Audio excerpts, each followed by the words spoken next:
Erev Tov à tout le monde. Bonsoir. On se revoit. On ne s'est pas vu depuis Pessah. Bon, ouais, c'est l'occasion de se revoir. Et avant de reprendre nos halachot habituelles, je ne peux pas m'empêcher de vous dire que j'ai un peu l'estomac serré ce jour-là, aujourd'hui, pour diverses raisons. D'abord, l'actualité a montré que hier c'était le Bet Yar, c'était la Iloula du Rabbi Maharash, et Khatri Riber. Bon, et chez nous, chez les Chassidim, les jours de Iloula, quand on dit les Iloula, le jour de la ptira d'un tzaddik, c'est pas un jour de triste, c'est un jour où on prend des bonnes décisions, on se renforce, etc. Mais ce même jour, hier, donc, on a entendu donc le départ de ce monde-là du Rav Rouven Elbaz, qui était de très très nombreuses années à Roche Kollel à Aix-les-Bains. Et pour ceux qui me connaissent, ils savent que j'ai eu le mérite d'étudier pendant des années dans ce Kollel. J'ai eu l'occasion de le connaître, de profiter de sa chokhma, de son yun, hein, de sa manière d'étudier des sougiotes de manière très profonde. Et donc, c'est moi l'occasion de me mentionner sa mémoire. Et je fais partie des très, très nombreux élèves qu'il a formés et qui sont disséminés maintenant dans le monde et qui enseignent la Torah. Voilà, donc, Zichron Ibracha, Rav Roumen Elbaz, moi, je suis un lion de la Torah et qui excellait par ses midotes, aussi, cherchait toujours de manière très, très fine comment s'améliorer, travailler ses midotes. Et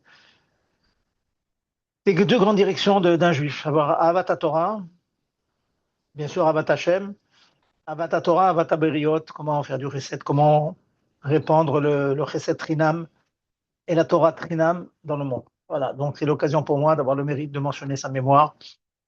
On aura l'occasion, certainement avec sa famille et tout, d'en reparler, de montrer les péoulottes qu'il a faites et qu'il a laissées autour de lui. Ça, c'est le point, donc, si je redis le dernier, hein, le dernier moment où l'estomac s'était serré. Mais je ne vous cache pas que les derniers instants qu'on a vécu la semaine dernière, les instants du mois de Nissan, on a vécu Soudat Mashiach, on attendait Mashiach, on a vu les quatre vers, on a chanté, on a dansé, on a dit livré Torah, on a attendu Mashiach, Adain Loba, toujours pas venu. Et puis les dernières secondes donc, de Nissan, c'était vendredi. J'étais assis à mon bureau et je me suis souvenu d'une histoire que je vais partager avec vous. Qu'un jour, dans les années 50, je crois, 1950, à la yeshiva du grand Posekador, le Ramosh Feinstein, il y avait son bureau, il était dans son bureau et ça arrivait peu fréquemment, mais ce jour-là, il s'est trouvé que la porte de son bureau était un peu ouverte. Les Tamidines passent devant son bureau et il voit le Rav assis, les larmes aux yeux. Un livre, comme toujours, un livre posé devant lui, larmes aux yeux. Ils sont inquiétés, ils ont dit peut-être l'endroit est malade, ils vont faire quelque chose, ils se sont permis, ils ont tapé à la porte. Rabbi, est-ce qu'on peut porter un quelconque secours? Il se retourne un peu avec son visage, je ne sais pas si vous avez vu dans les photos, dans des vidéos, son visage. Il dit, vous me voyez pleurer, vous me demandez pourquoi je pleure. Vous connaissez aussi bien que moi le Midrash qui dit que Benissan, Nigalo Abotenu, en Nissan, nos ancêtres ont été délivrés d'Égypte, ou Benissan, Atetim Nigaël. Et dans le futur, ils seront délivrés le mois de Nissan. Et on passe ces derniers instants, les dernières minutes de Nissan, et on constate que ma chère n'est pas là, et vous voulez que je sois dans un autre état que d'un état de pleurer, c'est pas Chal Shalom pour un tzaddik comme ça, les Gdolé adorent. C'est pas des pleurs de yiouch, d'abandon, baisser les bras, Chal Shalom, c'est pas ça du tout. Mais comme je vais rapporter une autre anecdote tout à l'heure, c'est on n'a pas encore réussi et on pleure pour ça. Ça ne veut pas dire qu'on baisse les bras, ça ne veut pas dire qu'on ne tue pas le combat. Oui, on conduit le combat, et on n'a pas réussi, on pleure de ça. C'est la seule arme, la seule chose qui nous reste, c'est de pleurer. Je me suis permis même de dire ça ce Shabbat, on a fait les Chaim, c'était un Shabbat au Rosh Chodesh, les Chaim, et j'ai interpellé beaucoup de Chevres de notre chou, je leur ai dit, est-ce que chacun s'est demandé combien ça lui fait mal que Shabbat, n'oubliez pas, on était déjà le Aleph Yar. Hein, Rosh Chodesh, c'était vendredi et samedi. Donc, le premier, on a sauté le mois de. Et ça nous fait pas, ça fait pas mal. Alors, moi, je leur ai dit, je sais pas si c'est un srout ou pas, mais je leur ai dit, je voulais partager avec eux ce sentiment. Je trouve qu'on a encore raté quelque chose cette année. Et ça me fait quelque chose. Ça va pas me faire comme ça, je vais pas, à Shalom, faire une dépression. Mais oui, ça fait quelque chose. Oui, ça fait quelque chose. Une année de plus, il peut encore là. Ah oui, tout de suite après, on prend des bonnes décisions, on va ajouter, comme le rabbi nous demande, on ajoute dans la Torah, dans la Tfila, on ajoute dans tout, dans la Bâti Israël. Oui, on ajoute encore, et peut-être ce petit peu qu'on ajoute, c'est ça qui va l'amener. Tarlet n'était pas encore venu cette année. Et donc, on a le droit, et j'ai presque envie de vous dire, même le devoir de sentir une amertume, une certaine amertume, bien sûr. Hein. Un juif ne doit pas rester amer, les shalom, hein, l'amertume, ça peut. C'est pas le youch, attention, l'amertume, c'est pas le youch, ça peut être un tremplin avec lequel on repart. Je suis amer, je voudrais adoucir. Hein, je voudrais, comme on dit, les matek et agvurot. Puis Kabbalah, il y a un concept qui s'appelle dans le ciel prendre les gvurot, c'est-à-dire les midotes dures, sévères, divines, et les matek, les sucrés, les rendre plus matok, hein, en y mettant des chassadim. Voilà la première histoire que je voulais parler avec nous. Et encore une petite encore avant de reprendre nos halachot. Alors c'est beaucoup plus, pas tant, mais plutôt dans l'histoire. Ça doit être dans les années peut-être 1910. C'était du genre du Rabbi Rachab. À l'époque, il y avait des réunions des Asifot de Rabbanim. Les grands, les grands d'Israël, il y avait le Raphaël de Brisk, c'est moi les grands, grands, qui avaient une certaine proximité avec le Rabbi Rachab. Et ils se sont réunis pour essayer d'annuler certaines xérotes qui étaient abattues sur le cas d'Israël. Et chacun de donner son idée, comment faire pour l'annuler. Ils ont tout fait, ils ont envoyé des shluchim, ils ont envoyé des connaissances, ils ont donné du shochad, toutes sortes de ishtadlouyot qu'ils ont faites, d'efforts qu'ils ont fait pour annuler ces moments difficiles. La conclusion, c'est que malheureusement, ils n'ont pas réussi. Et on sait que c'est une période très difficile, hein, à l'époque de la révolution russe, c'était une époque très très difficile, des pogroms, c'est vraiment. À la fin, pendant la réunion, le Rabbi Rachab s'est mis à pleurer. Alors, l'histoire raconte que ça serait le Raphaël de Brice qui lui aurait posé la question suivante. Je ne suis pas sûr de cela. C'est peut-être un autre rab, je ne sais pas. Et quelqu'un a demandé au Rabbi Rachab, mais pourquoi vous pleurez? Vous avez bien vu, vous avez assisté à, vous avez mis toute votre neshama, toutes vos forces, tous vos sechel, tous vos midot pour obtenir un résultat.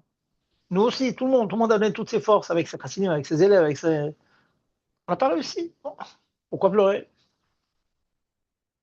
Et le Rabbi Rachab de répondre, il dit, mais je pleure précisément parce on n'a pas réussi. C'est vraiment une réponse, si on réfléchit bien, hein, fabuleuse.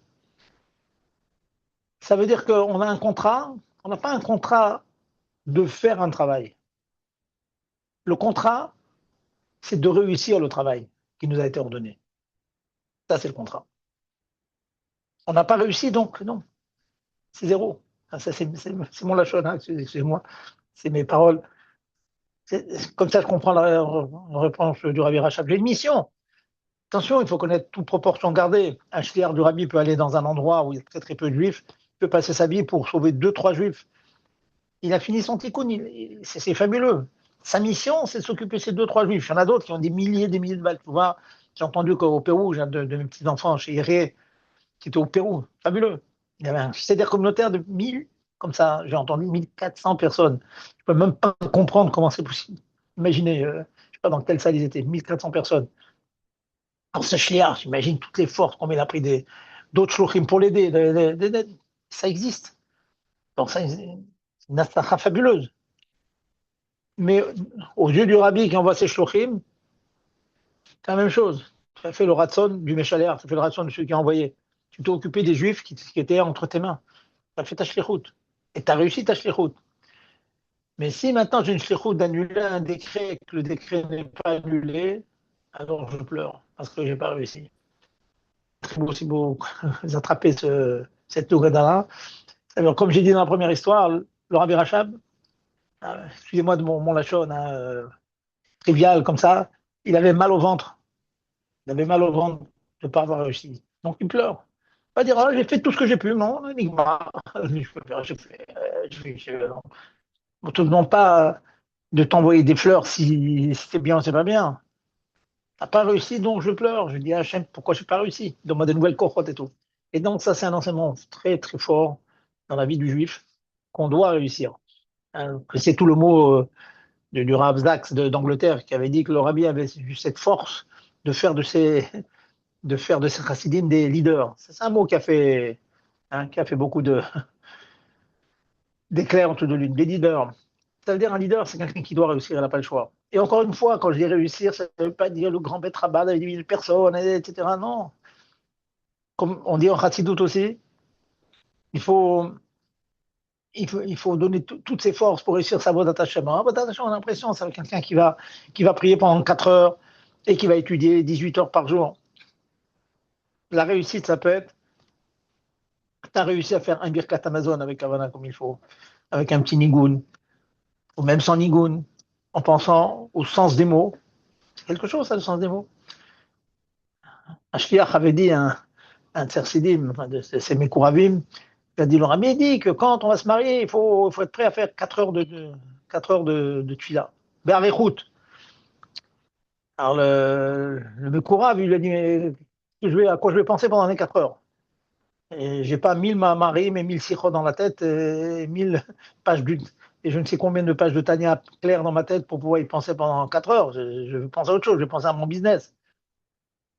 Et le Rav lui dit, enfin, Shliach, il lui dit, c'est simple, le Rav, il te demande pas de connaître 1000 mahamarim. Si tu t'arrêtes sur la signification des mots, mais à l'Ibad et Napché, quand David Ameller, il part des tarots qu'il a eu, qui est au fond du gouffre, il y a eu des moments aussi fabuleux inversement où il était Davouk Ba'Hachem, on pense au sens des mots. Ashri, je veux terrain. Amechadel, Touvo, Bekol Yom Tamid, Maaseh Bereshit. Ça restait 2 secondes. À chaque instant que je vois est en train de recréer le monde. Mais attends, Mechayet Kulam. C'est bon comme ça, celui-là. C'est toi qui mets en vie toutes les créatures de ce monde. On s'arrête quelques secondes pendant ce moment-là. On réfléchit que je vois il met le monde à l'existence et il nous fait vivre à cet instant-là. Atam, Mechayet Kulam, tous les deux. Du plus petit insecte au plus grand chacham de la génération.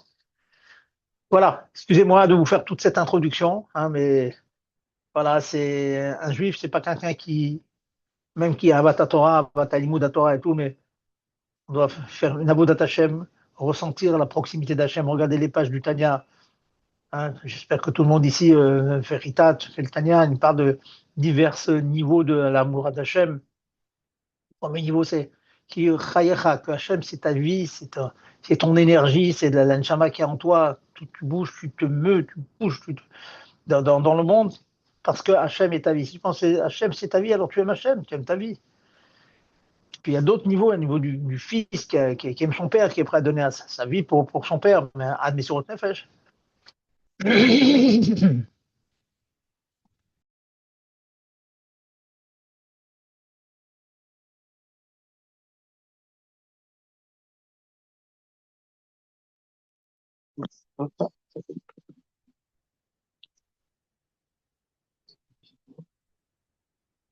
On attend qu'il revient.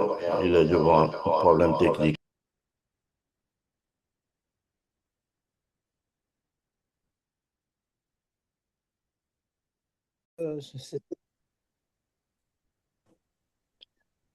Voilà. Après ces quelques mots, voilà, de Chizouk, hein, encore une fois, hein, si vous me permettez, par Avat j'ai envie de partager avec vous ce mal de ventre que j'ai senti les derniers moments de Nissan et d'en rentrer en Sivan, bien que de manière optimiste, on continue à travailler, on continue après, on continue à étudier, mais Adain Loba. Voilà.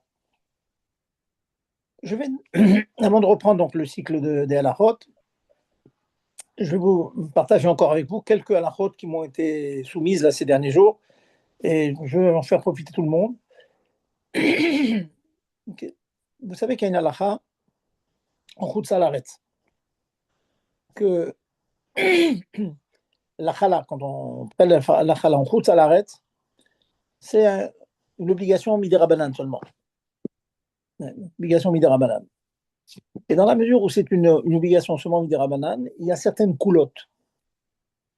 La coula Mefoursemet connue, c'est que si on a oublié de prélever la chala avant Shabbat, et sachant que c'est interdit de prélever Shabbat, hein, ça fait partie des 8 jours de prélever la chala, ça veut dire rendre le pain apte à la consommation, ça ressemble à makevapati, comme le dernier coup de marteau qu'on donne pour finir un ouvrage. Donc le pain, il est apte à être mangé après avoir prélevé.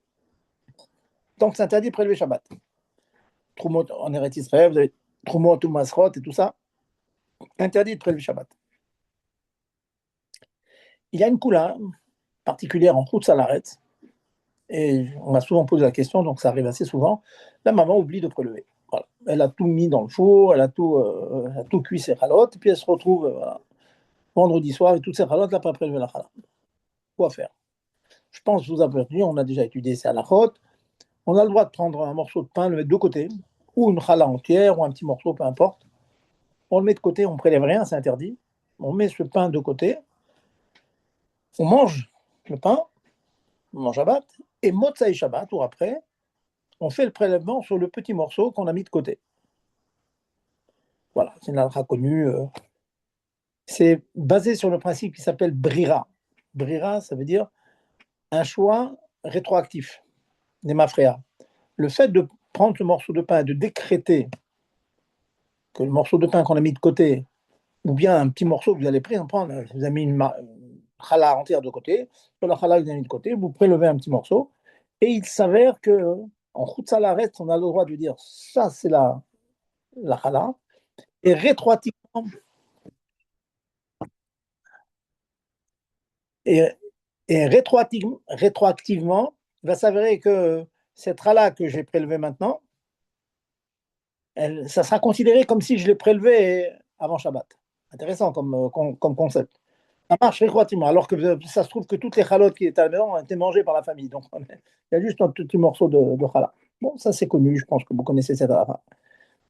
Le point qui m'a été demandé, c'est est-ce que sur ce petit morceau qu'on a mis de côté, on prélève la challah dessus, ou bien on décide que c'est elle la challah sur le pain, est-ce qu'on fait la bracha dessus? Souvent on demande, mais finalement, bon, on prélève, c'est un prélèvement, le Shulchan Aruch dit, on peut prélever comme ça rétroactivement, ça marche. Donc il semblerait qu'il faille faire aussi la bracha. Alors sur cette halakha, après consultation, après recherche, il s'avère que c'est une grande marloquette dans les poskim. Grande marloquette dans les poskim. Le Rav Auerbach, pour ses cadors, comme vous le savez, il dit que pour diverses raisons que je n'exposerai pas ce soir, ça ne va pas prendre trop de temps, puis c'est un petit peu hors sujet, je voulais juste vous dire le psak. Donc, le psak, c'est que on prélève sans bracha. Bien que d'autres, des grands poskim, comme le Aruch HaShulchan, dit que on peut faire la bracha sur le petit morceau qu'on a mis de côté et ça va marcher rétroactivement. Alors, on marque, non, on prélève, on dit voilà, ça c'est la chala, mais sans bracha. Voilà, retenez cette chose-là, ça peut vous arriver. Donc, ça marche, mais seulement sans bracha. Ça, c'est la première chose. Une autre question qui m'a été demandée, personne qui rentre dans les finesses, c'est dans une chod borer. C'est une lacha qu'on a déjà faite. Borer, c'est interdit de trier pendant Shabbat. Maintenant, la question suivante. Lorsque vous avez une pomme avec une tige, et vous voulez enlever la tige, donc vous enlevez le mauvais, normalement, ça ne devrait pas être permis. Ou n'importe quel fruit, vous enlevez comme ça une partie qui vous dérange, une feuille, comme ça, on trouve, vous l'enlevez. Alors, elle me demande, est-ce qu'on a le droit d'enlever de n'importe quelle manière? En fait, la question était plus fine, c'était une espèce de... Elle avait collé une espèce de queue à des fraises ou à un petit gâteau. Elle voulait savoir si cette petite queue-là, on pouvait l'enlever, si ça dérangeait. On ne voulait pas la manger. Alors, sur ce, il y a une marloquette entre le Chazon Ish et le Mishnah Bora. Le Mishnah Bora, il dit que on a la pomme dans la main avec la tige. dire que je vais tenir la tige et je vais tirer la pomme à moi afin de prendre le bon et laisser le mauvais, la pomme est dans mes mains, que je tire vers moi la pomme et la tige va dans les mains, ou bien j'enlève la tige et j'ai la pomme dans la main, qu'est-ce que ça change? La pomme est dans les mains, je tire à gauche, je tire à droite, c'est la même chose. L'acte que je fais, c'est un acte de séparation de ces deux éléments. Celui qui m'intéresse, je le mange, et l'autre, je le jette. Point bilan. Point barre. Donc, il dit qu'il n'y a pas un lien donc, de répondre aux conditions classiques de Borer, à savoir de prendre le bon et de laisser le mauvais. Il n'y a pas de bon et de mauvais ici. Il y a deux éléments collés, ben, je les sépare. Voilà. Et celui qui m'intéresse, je le prends. Ça, c'est Mishnah Berurah. Razonich, lui, non. Il insiste, il dit non. Il dit il faut vraiment employer la méthode classique, à savoir tenir la tige sur la main gauche, par exemple, et tirer la pomme avec la main droite vers soi, pour bien montrer, manifester qu'on prend le bon et on laisse le mauvais. Voilà, un tout petit détail. Bon, vous savez comment la halakha rentre dans les petits détails, on arrive à une grande marloquette entre les poskéadors. Dans le même ordre d'idée, on m'a demandé, lorsqu'on a un gâteau, par exemple, une pizza, et sur le gâteau, vous avez une cerise. Et la cerise ne vous intéresse pas. Est-ce que j'ai le droit d'enlever la cerise pour manger le gâteau? Ou enlever une olive sur une pizza? Même pas l'olive, elle est posée sur la pizza, je n'aime pas, ou je ne veux pas la manger maintenant, je vais manger après, je veux l'enlever. Est-ce que je dois l'enlever? Apparemment, d'après les principes que nous avons évoqués dans Ilkhot Shabbat, le fait d'enlever le mauvais, c'est interdit. Alors, si je ne veux pas l'olive, je l'enlève, donc j'enlève le mauvais, c'est interdit. Si j'enlève la cerise sur le gâteau, bah, j'enlève le mauvais, ça devrait être interdit. Alors quoi? J'ai eu l'occasion d'expliquer que l'interdiction de Borer, par définition, c'est faire un tri dans des éléments qui sont mé ou ravines, c'est le mot-clé. Des éléments qui sont mélangés. Quand des éléments ne sont pas mélangés, il n'y a pas de tri. Rappelez-vous, je vous avais expliqué, par exemple, quand un œuf dans un bouillon, une grosse pomme de terre, un gros morceau de viande dans le bouillon, et vous voulez enlever les pommes de terre du bouillon, vous avez le droit de les enlever. Ah voilà, j'enlève ce qui ne m'intéresse pas, j'enlève le mauvais, qu'on appelle mauvais, le psolète. Interdit. Non, c'est permis. Pourquoi? Parce qu'un œuf, un morceau de viande, une pomme de terre, c'est considéré comme c'est considéré comme le non mélangé, c'est pas mélangé avec le reste. L'œuf ou la pomme de terre n'est pas considéré comme mélangé avec l'eau. Comme c'est pas mélangé, donc le fait de les séparer, ça ne s'appelle pas borer, ça s'appelle pas trier. Dans le même ordre d'idée, quand je dis donc une olive posée sur un gâteau, ou une cerise sur un gâteau aussi, c'est pas considéré sans mélanger. Donc si elle vous intéresse pas, vous l'enlevez, c'est pas un tri. C'est pas un tri parce qu'il n'y a pas de mélange. Le trier, c'est démélanger, enlever le mélange. Voilà une deuxième halakha encore très fine, j'espère que tout le monde la comprend. Voilà, toujours dans Ilchot Borer. Voilà, donc je vous donne deux halakhot dans Ilchot Borer, une dans Ilchot Trumot U'Maasrot. Je finis avec une quatrième et puis je vais écouter vos questions avant de passer donc à la melacha qu'on va revoir aujourd'hui. C'est dans la melacha de l'occasion de faire Chazara, Chazorba, Chazorba. Je me permets souvent, pour ceux qui ont écouté, c'est toujours bon de revoir. Ceux qui n'ont jamais écouté, bon, ils vont profiter. Il y a une melacha qui s'appelle lâche. Lâche, la louche, ça veut dire pétrir. Je donne l'exemple classique. Quand on a du thon écrasé, ajouter de la mayonnaise et faire comme ça du thon mayonnaise, une boule, bien sûr. Hein, je ne peux pas juste ajouter de la mayonnaise sur le thon, mais on mélange le thon écrasé avec la mayonnaise et ça fait vraiment un gouche comme ça. Là. Autre chose que du thon écrasé. Le thon écrasé à la mayonnaise, c'est autre chose. C'est un nouveau gouche, c'est une pâte qu'on a obtenue. C'est interdit si on ne répond pas aux conditions. Je vous rappelle les conditions, c'est quand on fait le mélange, le faire de manière inhabituelle. On mélange en faisant un mouvement de haut en bas et de droite à gauche, comme ça, en forme de plus. Comme ça. On mélange comme ça. C'est mal mélangé, c'est ça le but du jeu. C'est comme ça mélange pas très très bien, donc les chachamim nous ont permis. Sans rentrer dans les finesses, comment se fait-il que dans certaines melachot, les chachamim permettent avec un chinouille et dans d'autres non? Bon, c'est déjà un point de youn. Mais tachles, c'est assez dans le. On peut faire donc avec ce chinouille. La question que vous m'avez demandé est la suivante. Est-ce que le fait de mettre ou du sucre ou du cacao chocolat en poudre, dans du fromage blanc. Et on mélange tout ça. Apparemment, on fait une pâte. Elle forme le fromage blanc qui se mélange avec le cacao. Ça fait une pâte. Donc, ça ressemble un petit peu à des céréales écrasées ou de la farine qu'on met dans un liquide quelconque et on fait une boule. C'est interdit, apparemment. Eh bien, les poskim disent non. Il faut regarder quand même le but pour lequel on a mis ce cacao. Il n'y a aucune kavana d'obtenir une pâte. La pâte, vous l'avez déjà avec le fromage blanc. Et le fromage blanc, c'est un peu épais, comme ça, le fromage blanc. Ou un yaourt, disons un yaourt. C'est déjà un petit peu épais. Et le fait de mettre du sucre dedans, c'est pas pour prendre le sucre et en faire un gouche, comme le thon, je veux faire un gouche, je veux faire un boule avec. Mais je prends des céréales, de la farine de céréales, je mélange avec un liquide pour faire une boule de céréales que j'ai collée. Mais c'est pas ça du tout. Au contraire, j'éparpille le sucre, j'éparpille le cacao dans tout l'espace de mon fromage blanc, afin que mon fromage blanc ait un goût de cacao ou de sucre. C'est ça le but. Pas le but, c'est pas d'obtenir une pâte. La pâte, elle est là de toute façon. La pâte, c'est le fromage blanc. Et j'ai pris ce fromage blanc, j'ai mis un goût, j'ai mis des petites particules de chocolat ou de sucre partout, dans tout l'espace. Donc c'est permis. Bien de savoir. C'est pas évident, hein. C'est pas évident cette halakha, mais j'ai eu l'occasion de la vérifier dans beaucoup de grands poskim et qui permettent cette chose-là. Voilà. Donc ça, c'est la dernière petite chazara avant de passer à du nouveau. Alors, est-ce qu'il y a des questions? J'écoute maintenant vos questions. Allez-y. Allez, Gérard, vous avez l'honneur de commencer. Posez-moi une question. Je sais que vous avez tout, mais bon, on peut toujours apprendre. Pas d'écho? Excusez-moi, Rav, bonsoir. J'ai pas Allez-y. compris l'olive qu'on prend dans la pizza ou la cerise, peu importe.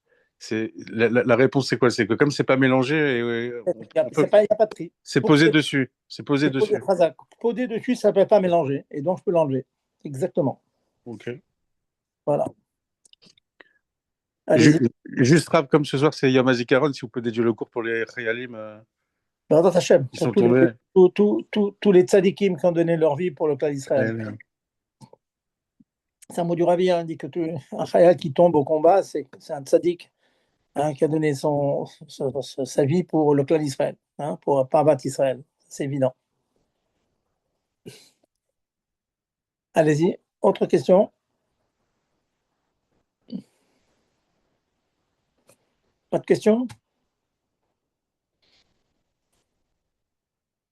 Bon, s'il n'y a pas de questions, je vais continuer. Et Gérard, je n'entends pas. Gérard, vous êtes avec nous? Oui, je suis là, complètement là. Je suis là, j'écoute. Alors, j'ai une petite question, allez, juste pour animer le shiur.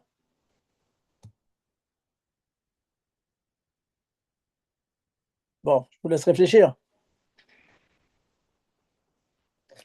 Ok, alors on va continuer. Donc, on va reprendre notre CDR à la de Shabbat. Donc, on a j'ai regardé un petit peu mes notes. Je vois qu'on a repris pas mal de melachot depuis Kotser, depuis les premières melachot euh, plantées, semées, etc. Ça va en faire aujourd'hui pas pour rien que j'ai choisi cette melacha parce que je constate qu'il y a beaucoup de négligence dans le public sur ça. La melacha de Gozez. Gozez, c'est tombe. Alors vous allez me dire, alors, on ne passe pas notre temps à tondre pendant Shabbat. Vous ne croyez pas si bien dire. Vous ne croyez pas si bien dire. Quand on va comprendre un peu le l'accord de cette melacha, d'où elle vient et à quoi elle servait, on va voir qu'on peut malheureusement, et on est amené à tondre pendant Shabbat. Alors, qu'est-ce que c'est que cette melacha de tondre Gozez? Vous savez qu'il y a il y a 4 grands groupes de melachot dans le Mishkan. Un groupe, c'est les travaux agricoles, c'est l'obtention des samamanim, des produits qui servaient à teindre les peaux et les tentures, les yériot et les orot. Donc, pour obtenir cette teinture, il fallait fallait retourner la terre, il fallait planter, il fallait cueillir, il fallait écraser, toutes sortes de. Et il fallait pétrir, ainsi de suite, pour obtenir donc ces produits. Vous achetez de la teinture, aujourd'hui on achète tout fait, bien sûr, mais mais comment l'obtention de la teinture elle-même, c'est tout un travail en amont. Une fois qu'on a terminé ces travaux, tous ces travaux, donc qui concernent l'obtention des sammanim, il y a aussi l'obtention des pots. Des pots pour couvrir le Mishkan. Premièrement pour couvrir le Mishkan, et puis pour avoir de la laine avec laquelle on pouvait tisser, faire tous les travaux pour obtenir les fameuses yériot et tentures. Donc, on prenait la bête. D'abord, on capturait la bête. Capturer, c'est une lara. Il y a certaines bêtes qui sont non pas des animaux sauvages, des animaux domestiques. Là, il n'y a pas capturé. Donc, on a des moutons, pas besoin de les capturer, on les a sur place.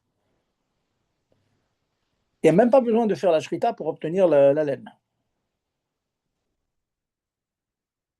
Il y a certaines peaux, il fallait être fini et tout, il faut la peau de l'animal. Donc, il fallait absolument, pour le dépecer, on ne va pas dépecer un animal vivant. Donc, on faisait la shrita quand on le dépeçait. Mais pour l'obtention de la laine, il n'y a même pas besoin de passer par l'étape de shriter, d'abattre la bête. Donc, le fait de couper la laine, ça s'appelle tondre. On tond un mouton, on tond une brebis, on tond une chèvre, pour obtenir des poils, pour obtenir la laine. Et ça, c'est une lara, fait de tondre. Ça, c'est donc le hab mlacha, tête de fil. Et de manière générale, les Chachamim ont identifié tout acte qui consiste à couper des protubérances du corps, d'un corps vivant. Il y a des choses qui sont créées par le corps vivant. Les ongles. Les ongles, ça pousse. Quand c'est long, ça se coupe. Les sourcils, les cils, les cheveux, la barbe. Ce sont des choses qu'on peut couper. On ne touche pas la barbe, mais bon, certains la coupent. Les cheveux. Donc, le fait de couper tous ces éléments qui poussent dans l'homme, ou la femme, ce sont des toldotes, ce sont des dérivés de l'amlacha de Gozès. Premier exemple, imaginez qu'une personne il soit amené à plumer un oiseau, plumer un poulet. C'est l'amlacha de Gozès. Une personne qui a les ongles longs, coupe les ongles. C'est Gozès. Une autre a les cheveux longs, il se coupe les cheveux. C'est une tolda de Gozès. Une qui va vous amuser, vous avez une protubérance qui pousse dans le corps. Allez, une personne se lève le matin et se regarde dans le miroir et voit sur son nez il y a une verrue qui a poussé. Ça fait toujours sourire quand je parle de cet là. Eh bien, si une personne se trouve vraiment pas esthétique avec sa verrue, il coupe la verrue. Donc, c'est un élément qui a poussé dans le corps, il le coupe, il a transgressé l'interdiction de Gozès. Donc, vous voyez que c'est je me la tout à fait large. Il faut donc faire attention. Et je vais tâcher donc vous passer en revue. Il n'y a pas de 36 cas, mais il y a quelques-uns quand même où on peut être amené, et c'est une chose que je constate avec mes élèves très souvent, ils ont comme ça des gestes, des espèces de tocs comme ça, de petits coups de toc, appelez ça comme vous voulez, et qui s'arrachent des choses. Ça arrache des poils, des cheveux, des bobos, des boutons, des ongles, ainsi de suite. Alors maintenant, je vais arriver donc, selon le plan qu'on s'est imparti depuis le début des études des Mlachot. Après donc avoir défini la Mlacha, le Hav et la Tolda, on arrive au Pratim Maasim, au détail pratique, concret.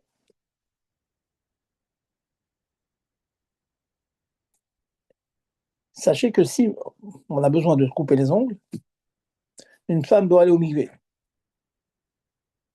Il se trouve que elle a des ongles cassés, il faut les limer, il faut les couper pour que. Interdit Shabbat. C'est un vrai, vrai problème. Quoi faire? Une femme qui aurait comme ça les ongles abîmés. Donc, c'est pas beau du tout. Elle a l'habitude. Il y a deux ongles qui sont cassés, comme ça, qui sont au milieu. Il faudrait les couper pour les arranger. Eh bien, c'est interdit, c'est gozèse. Non. Quand on le fait de manière instinctive, je veux dire, c'est des personnes qui ont l'habitude et n'arrivent pas de se défaire de cette habitude, à savoir mettre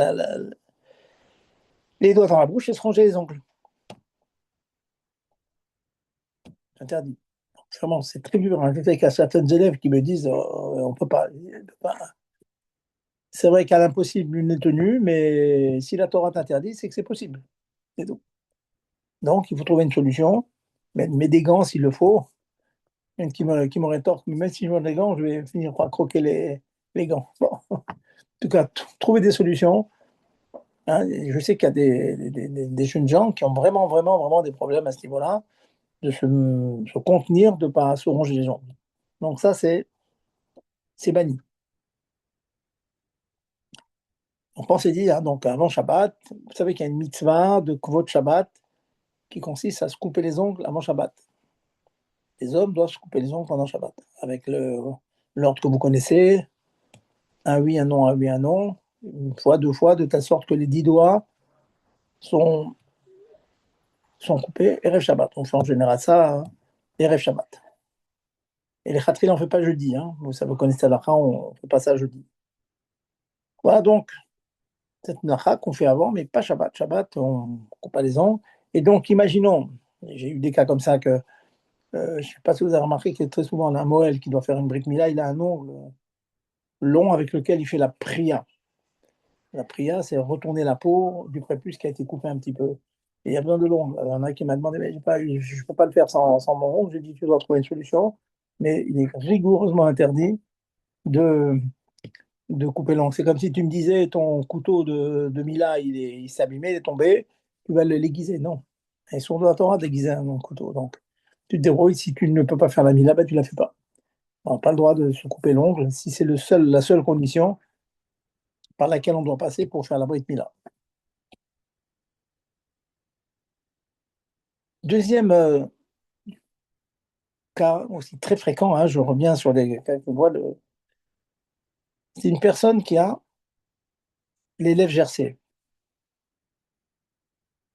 Je laisse de côté tout le problème des fois. Certains mettent du labello. Le labello, c'est un problème de même arrière, hein, de lycée, il faut faire attention. Il y a des personnes qui ont souvent les lèvres sèches, comme ça, les lèvres gercées, et puis ça gêne. Et que ce soit avec la main ou avec les dents, comme ça, elles ont une espèce d'habitude, si j'ose dire, d'arracher les peaux comme ça avec les dents. C'est pareil. C'est comme gozèse. C'est comme tondre.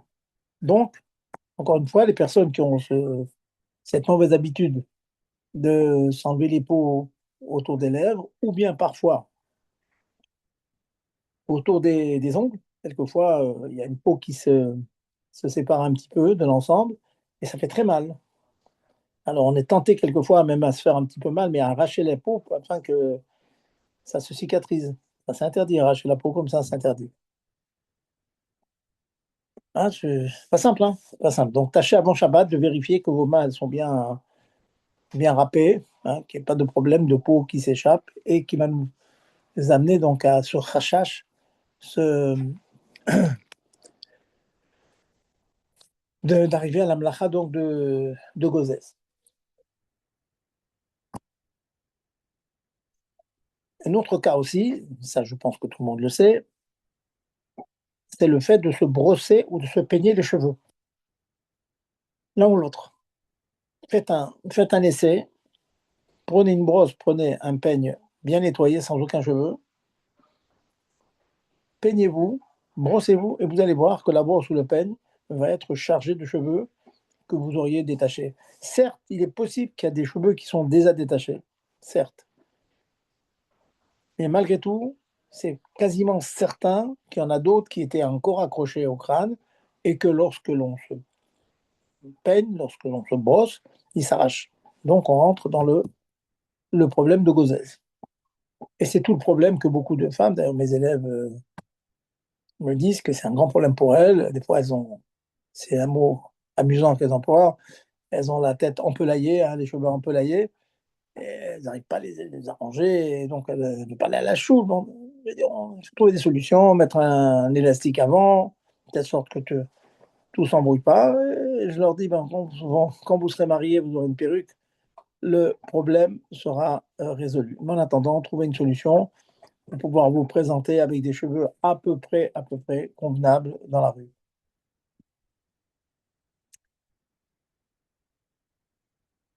Puisqu'on a passé maintenant la perruque, vous pouvez me demander, est-ce qu'une perruque, on peut la brosser, la peigner?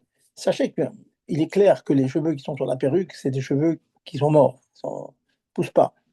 Donc, ce n'est pas la vraie melacha de Gozès. Gozès, c'est couper, comme on a dit, des poils de la laine d'un animal vivant, chose qui pousse. Là, dans une perruque, ça ne pousse plus. Mais finalement, comme ça ressemble beaucoup à une vraie tonsure, une vraie chevelure, les Harim ont interdit donc de peigner, de brosser de manière normale une perruque. Ce qu'on peut faire seulement, c'est l'arranger un petit peu, ou bien avec une brosse très très douce, qui fait plus caresser les cheveux que vraiment les peigner, vous voyez. Comme ça, dans l'état qu'elle dit le lachon des poskim, Gampe anochrit lo tesarek bemasrek, asou il est achir à searot, pas avec un peigne qui est susceptible de faire tomber des cheveux, rak mutar les sader ksat bevivrechet raka. C'est permis juste d'arranger un peu les cheveux avec une brosse douce, petite brosse, comme les brosses à bébé, quoi, pour les enfants. Vous voyez, c'est une petite chose, mais c'est possible d'arranger un peu la perruque comme ça. Dans la mesure où on ne peine pas, on ne brosse pas fortement, doucement, on peut l'arranger, ne pas sortir avec une perruque comme ça en l'air, que c'est pas joli. Une encore pour finir. Bon, dans nos pays, on n'a pas tellement de vêtements en fourrure. J'ai vécu au Canada pendant un certain temps, donc de petites années, beaucoup de gens avec un vêtement en fourrure, quoi. Euh, il faut faire attention de ne pas arracher les poils. En général, c'est pas bon parce que le menton en question, il perd ses poils, il perd sa qualité aussi. Mais il n'en reste pas moins, d'ailleurs, les gens, en été, ils le mettent dans des endroits où ils sont bien protégés et ils ne le sortent qu'en hiver pour l'utiliser quand il fait très très froid. Et j'ai dit très froid, hein, c'est du -20, -25 parfois, même plus. Donc, quand on a, si vous êtes de ces personnes, en Israël, il y en a beaucoup qui ont des manteaux de fourrure, faire attention à ne pas arracher les poils. Voilà, j'ai fait donc un tour d'horizon de cette petite melacha, petite par le nombre de halachot, mais ô combien important et ô combien apte à donner des mircholim, hein, aux gens. Non, on peut vraiment être mirchal, on peut être vraiment flancher, pas faire attention, pour les ongles, etc. Puisque, avant d'écouter vos questions, je vais revenir sur une halakha, sur les ongles. Y a-t-il des solutions pour une femme qui n'aurait pas coupé les ongles avant Shabbat, elle doit l'omigver? Sachez que c'est une souga délicate. Alors, la meilleure solution, c'est si au mikvé, il y a une ozérette, une non-juive, on peut demander donc à la non-juive de couper les ongles. A priori, je vais vous faire sourire là aussi, il faudrait lui demander de couper les ongles sans utiliser un coupon ou des ciseaux. En partant du principe, c'est l'occasion donc de réviser un principe qu'on a vu dans les premiers shiurim, c'est le principe de shvut, deshvut et tzorech mitzvah. Qu'est-ce que ça veut dire? Ça veut dire que shvut, deshvut, ça veut dire faire un qui est doublement des rabbanan. Demander à un non-juif ou une non-juif, c'est des rabbanan. La Torah n'interdit pas de demander à un non-juif. La Torah, je dis bien, n'interdit pas de demander à un non-juif de faire une melacha pour nous, d'allumer le feu, par exemple. La Torah. C'est le chacham qui interdit. Maintenant, si la chose que je demande aux non-juifs, en plus, c'est quelque chose qui serait interdit seulement midirabanan, par les sages et pas par la Torah. Donc c'est un double dirabanan. Et les tzorech mitzvah, pour les besoins du mitzvah, on permet. Or, aller au mikvé, c'est une mitzvah. Donc, si on demande à une non-juive de couper les ongles sans un coupe-ongle, c'est à son midirabanan. Donc c'est permis. Et à la vérité, certains disent que même s'il n'y a pas moyen de couper ses ongles avec les mains ou avec les dents, je sais comment, qu'on est obligé d'utiliser un coupon, toujours par la non-juive, dans la mesure où les ongles se jettent, on les jette, on ne les garde pas, contrairement aux peaux de bête, à la laine, on garde, on les coupe pour en faire des tentures. Là, les ongles, on les jette. C'est ce qu'on appelle melacha she'enasra ligoufa. Là, je rentre dans les principes de la Torah, et c'est à son midirabanan seulement. Je ne suis pas intéressé par le but de la melacha. Donc, je demande à un goy de couper les ongles, à une goya de couper les ongles, et couper les ongles que je vais jeter, c'est des rabanan. Donc, c'est un double des rabanan. Donc, on peut demander. Kitsour, résumé, s'il y a un moyen, un jour qu'une femme est obligée de couper les ongles, ou bien il y en a, ils étant un peu longs, bon, elle a la permission du Rav de se tremper avec des ongles un peu longs, mais il y en a un ou deux qui se cassent. Elle a trébuché, donc c'est pas beau du tout, elle doit tout couper. Bon, dans ces cas-là, la solution, ça serait de demander donc à un non-juif de couper. Et s'il n'y a pas moyen de couper avec un chinouille de manière inhabituelle, elle coupe avec un coupon. Demandez maintenant à la juive elle-même de couper ses ongles. Ça, c'est vraiment, j'ai envie de vous dire, demandez à votre rave s'il permet. Mais il y a des solutions si elle le coupe avec un chinouille, avec les dents par exemple. On permet un issour des rabananes, les soirs mitzvah. En général, on ne permet pas ce genre de choses, mais demandez à votre rave si il a les épaules larges pour permettre, si vraiment il n'y a aucune autre solution, que de repousser le mikvé. Voilà. On a fait le tour donc de cette melacha de Gozès. Y a-t-il des questions là-dessus? Je vous écoute. Allez-y. Je n'entends pas de voix de dames aujourd'hui. Les dames ne sont pas là? Bonsoir, Raph.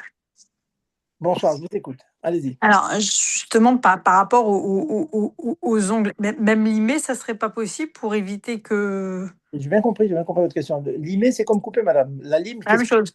Ah, parce que d'accord. la lime, qu'est-ce qu'elle fait? Elle coupe l'ongle, mais seulement elle le coupe de manière égale, quoi, que ce soit joli. Mais finalement, ça enlevait le cartilage et s'enlève. Donc finalement, ça s'appelle couper.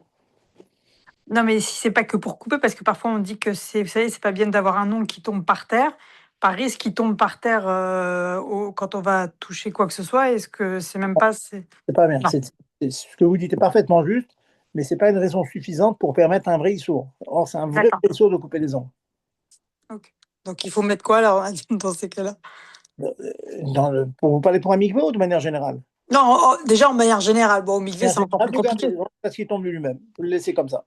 On n'a pas le droit d'enlever. Vous le laissez comme ça, il n'y a pas le choix. Vous savez très bien d'ailleurs, une fois qu'on se déchatte, doucement, on fait une étilate, on prend des serviettes, on s'essuie et finalement il finit par tomber.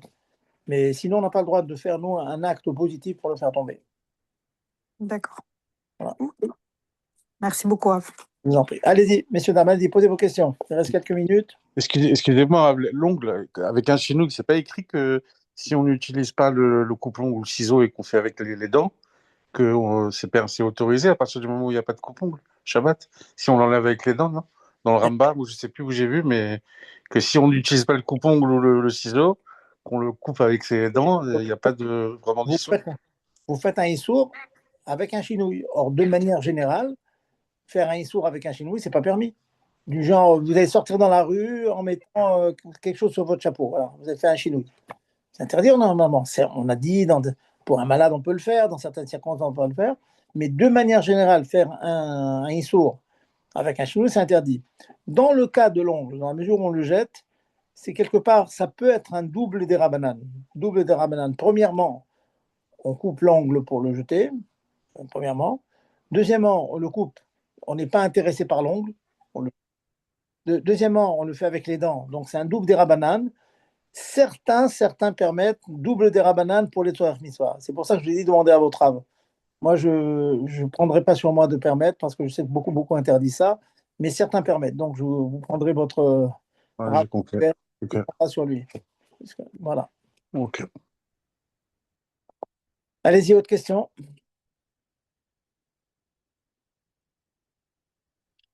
C'est bon?